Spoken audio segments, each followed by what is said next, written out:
Mais um vídeo aqui no nosso canal e nesta feita vamos falar sobre a interpretação alegórica. Você é daqueles que adotam a interpretação tipológica, alegórica da Bíblia? Nada para você é literal? Agora aqui em nosso canal.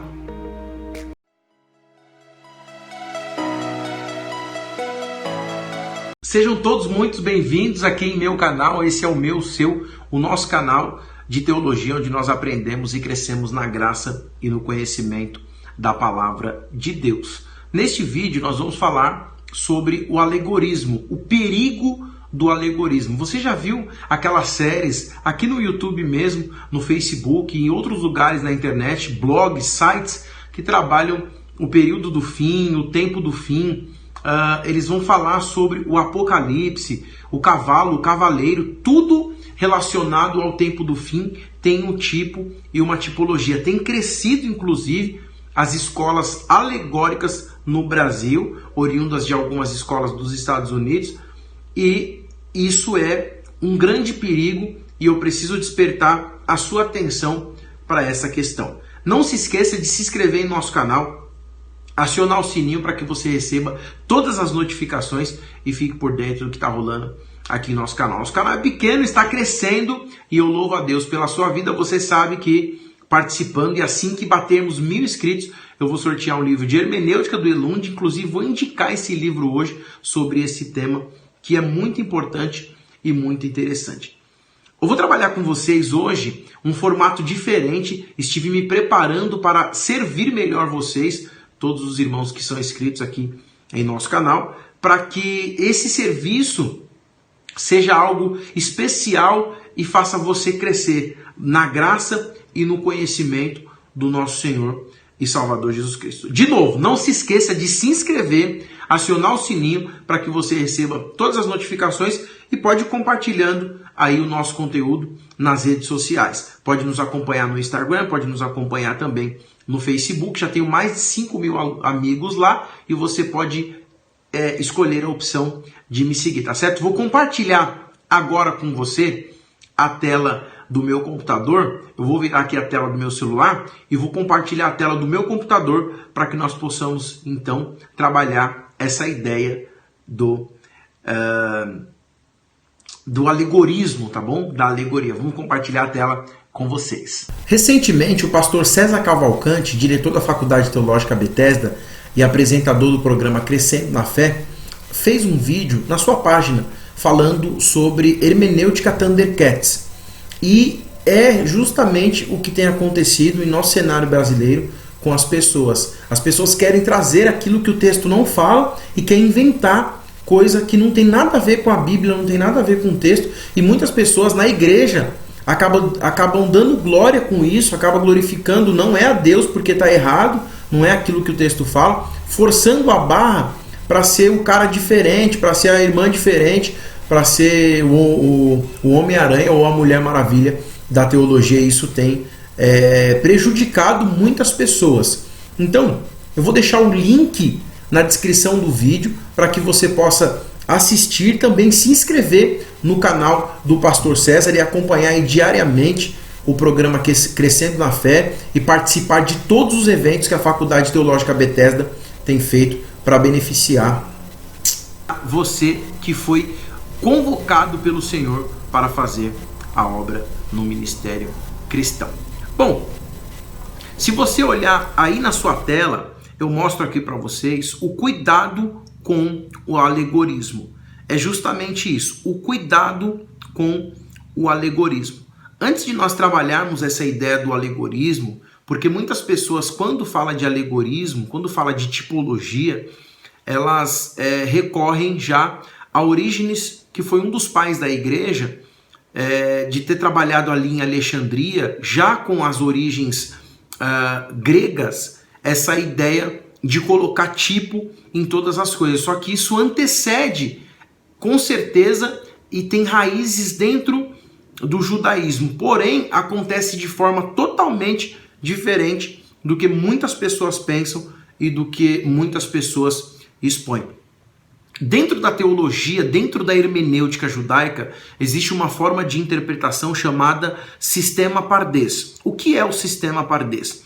O sistema Pardês é um sistema que, dentro da hermenêutica judaica, ele tem fases, ele tem estágios. Só que nenhum estágio toma frente do outro estágio. Todos os estágios têm o seu período, porém, nenhum estágio invalida o outro. Dentro do alegorismo, quando você fala de uma tipologia, o sentido literal nem existe. Aliás, as pessoas estão confundindo.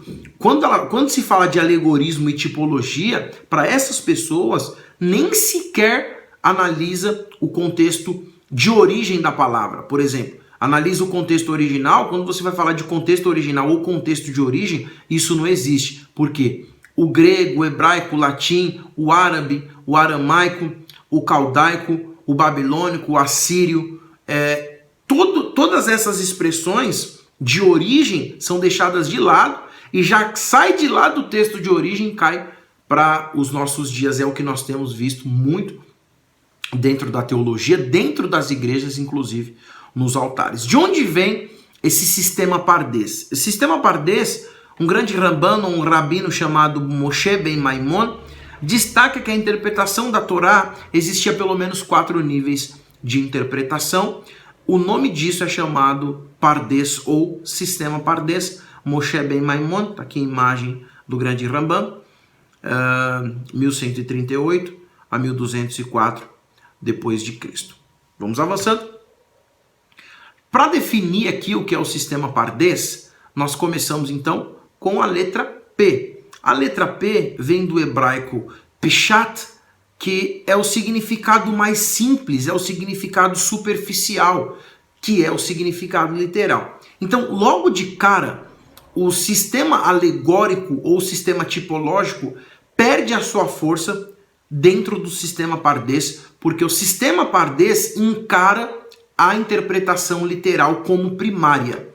Uma criança dentro dos 7 ciclos de vida judaica, ela acaba aprendendo, aos 3 anos a criança já começa a falar ali, até os 7 anos ela já começa a dar os primeiros passos na escrita, mas ela começa a falar primeiro. Dos 8 aos 9 anos ela já começa a aprender o significado das palavras. Aqui no Brasil, eu não sei o que acontece com as pessoas, que quando você vai falar o que significa essa palavra, a pessoa não sabe.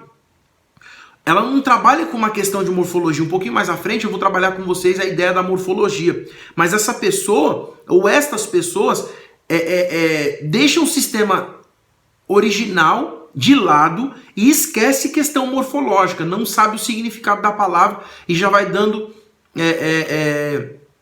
a significância, deixando o significado de lado. Então, até indico você estudar o que é significado e o que é significância. Daqui a pouquinho eu vou te indicar o livro de hermenêutica do Elund, bem baratinho, para que você possa dominar um pouco mais essa arte da interpretação.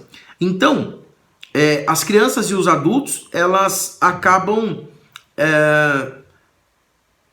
que não são tão familiarizados com a literatura da Torá. O ensinamento literal é o mais apropriado nesse caso. Então, não se fala de alegorismo sem antes entender o significado literal. Isso soa muito com a alfabetização.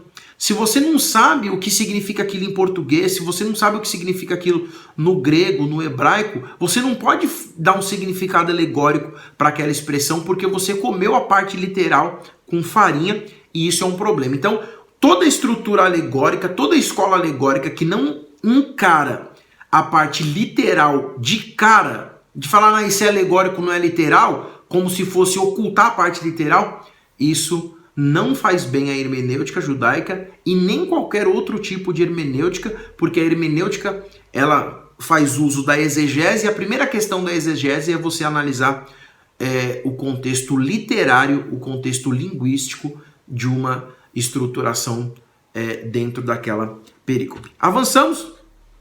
A letra R significa remes. Remes significa dicas, de um significado alegórico, um ensinamento mais profundo e não apenas uma expressão literal. Perceba, O significado alegórico se vale da expressão literal. E aqui no Brasil a gente vê o contrário. Quem é alegórico e tipológico deixa a expressão literal de lado. Isso não pode, dentro do sistema pardês, dentro da interpretação profunda, dentro da interpretação judaica, da hermenêutica judaica, isso não é cabível, não temos condições de fazer isso. Esse estágio é atingido por pessoas com melhor nível de cultura e amplo conhecimento de Torá, incluindo conhecimentos básicos do hebraico. Você percebe as pessoas dizendo assim, não, mas esse texto, isso aqui significa isso. Mas qual a origem da palavra? Não sabe a origem da palavra. É um substantivo, é um verbo, é um advérbio, é um pronome? O que é? Um adjetivo? Ah, não sei. E já está dando significado literário, tipológico e alegórico? Isso não pode. Por quê? Primeiro, eu pego a estrutura da palavra na sua origem, depois eu vejo se cabe, não é todo texto que é alegórico, uma comparação alegórica e tipológica. E tem muitas pessoas, na verdade, que elas nem conhecem de cultura. Para ela, não tem que analisar a cultura. Ela pega o texto que foi escrito lá no ano 63 depois de Cristo e já transporta para os anos 2000. Achando que a cultura é a mesma, a comida é a mesma, o tempo é o mesmo, o governo é o mesmo, o sistema de política é o mesmo. Não é o mesmo. A língua não é a mesma. Então, isso precisa ser levado em consideração. A letra D, Derash, interpretação, que vem de Midrash, isso é uma Midrash. Vem de Derash, que é descobrir o significado através do Midrash, analisando as palavras, colocações, os formatos das letras, por comparação das palavras e formas e também por ocorrências semelhantes em outros locais. Aqui este nível está disponível para pessoas de grande conhecimento na Torá, já neste caso, destacando-se dos demais domínio da língua e cultura judaica. Então, quando você pega um texto, na Bíblia fala naquele texto fala isso, são pessoas que já têm uma vivência da escritura. Normalmente as pessoas que colocam tipo, elas só pegam o texto do tipo e esquecem os outros textos que também têm correlação com aquele texto. E isso acaba ficando complicado, não é interessante, e é por isso que nós temos que tomar cuidado com o alegorismo, porque ele pode ferir a interpretação séria e correta das escrituras sagradas. Avançando, nós temos então, por último, a letra Sod, a letra S, o segredo, ou o significado místico e metafísico de uma passagem. Trata-se aqui de um conhecimento secreto, que geralmente disponível para pessoas que estão muito avançados no conhecimento da Torá. O Sod é alcançado por exegetas, pastores e teólogos dedicados, que possuem uma intimidade com Deus. Todo texto, toda teologia, ela tem o seu lado espiritual. As pessoas têm mania de dizer, não, se eu estudar teologia, eu vou ficar frio, eu vou ficar gelado. Isso é mentira. Na verdade, a teologia espanta o fogo estranho. Então, quando você coloca um fogo espiritual no seu sermão, como diz o pastor Hernandes Dias Lopes, quando você é espiritual, todo texto da Bíblia Sagrada tem o seu lado espiritual. E ali o Espírito Santo vai comunicar a você, mas muitas pessoas falam assim, não, nós vamos, muitas igrejas, inclusive a congregação cristã no Brasil, a gente não precisa estudar a palavra, não precisa fazer nenhum tipo de análise assim, porque o Espírito Santo vai falar. O Espírito Santo só faz eu lembrar aquilo que eu estudei. Então, quanto mais eu estudar a Bíblia, mais significado espiritual eu terei daquele contexto. Porém, o significado espiritual não vai anular o significado que tem o texto, porque Deus que falou com o autor é o Deus que vai falar comigo e vai me dar iluminação para que eu possa entender esse contexto. Para você que confia no teu ministério e sabe daquilo que Deus te chamou, para aquilo que Deus te despertou, eu quero te oferecer o livro de hermenêutica do Elund. Eu vou deixar o meu WhatsApp na descrição desse vídeo. Você vai colocar livro hermenêutica, o livro interpretação. Eu vou fazer para você esse livro com frete para qualquer lugar do Brasil. Eu vou pagar o frete você não paga. R$25, tá bom? R$25. É esse livro de hermenêutica do Elund, do PC Nelson, da editora Vida. Vai ser uma obra fantástica, você vai aprender sobre tipologia, sobre alegorismo, sobre smile, tudo que você precisar saber sobre essa ideia de figura de retórica, como é a alegoria, figura de linguagem, tipo, antítipo, tudo que você precisa saber nessa linha, esse livro com poucas páginas vai te indicar um caminho que você com certeza vai aprender muito.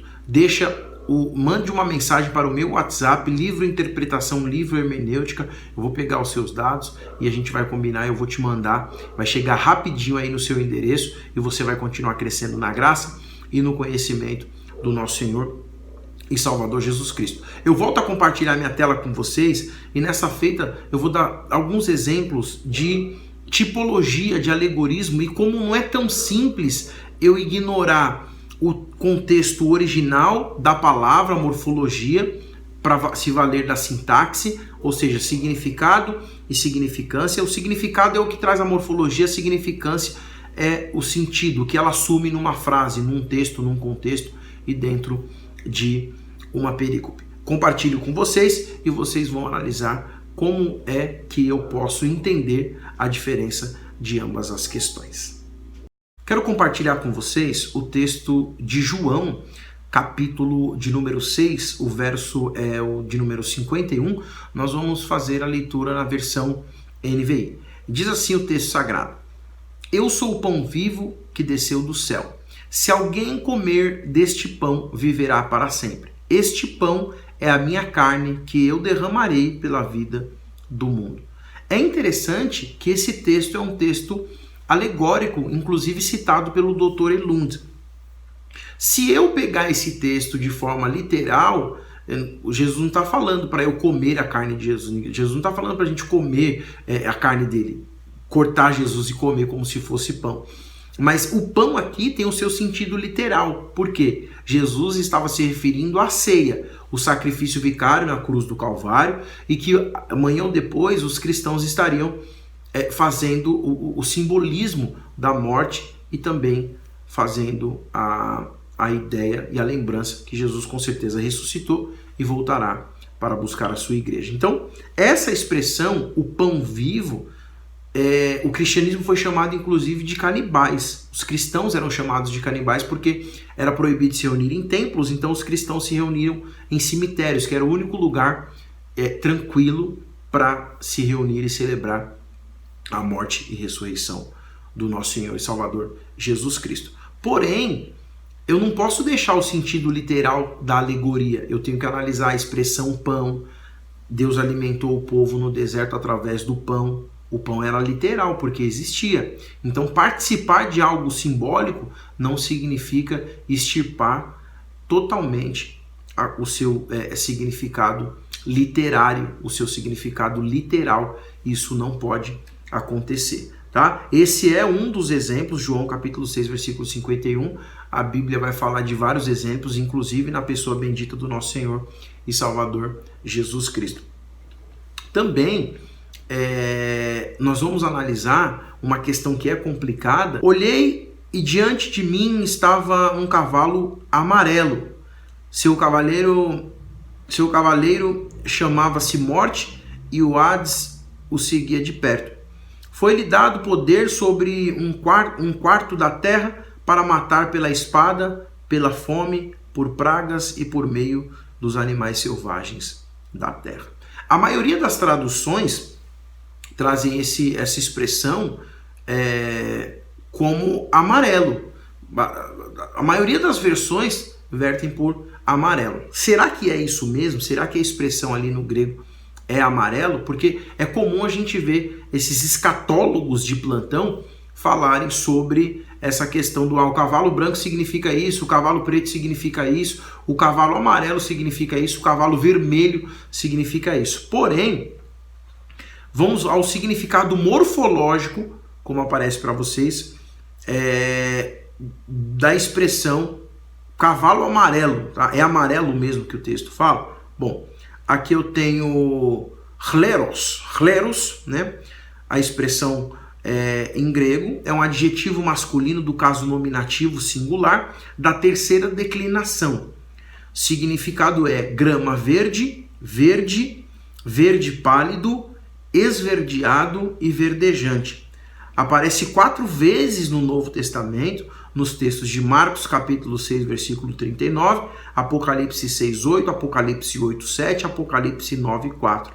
Então perceba que a expressão, na verdade, não é amarelo, é verde ou esverdeado, que dá a ideia da grama. Se construiu toda uma tipologia em cima do cavalo amarelo e do cavaleiro, embora o texto não fale a cor desse cavaleiro, as pessoas já embutem que é justamente a mesma cor do cavalo seja a cor do cavaleiro. Mas se a cor ali não é amarela, então por que significa aquilo? O amarelo na Bíblia significa isso daqui. Inclusive muitas pessoas dizem que o amarelo significa prosperidade. No Apocalipse significa fome, praga, por meio dos animais selvagens da terra. Então é complicado você tomar parte como um todo e o todo como uma parte. É necessário ler bons livros, é necessário você conhecer um pouco do grego, um pouco do hebraico. Então eu indico você estude teologia, fique sempre por dentro aqui de nosso canal para você crescer na graça e no conhecimento do nosso Senhor e Salvador Jesus Cristo. Um beijo para você e até o próximo vídeo, se Deus quiser.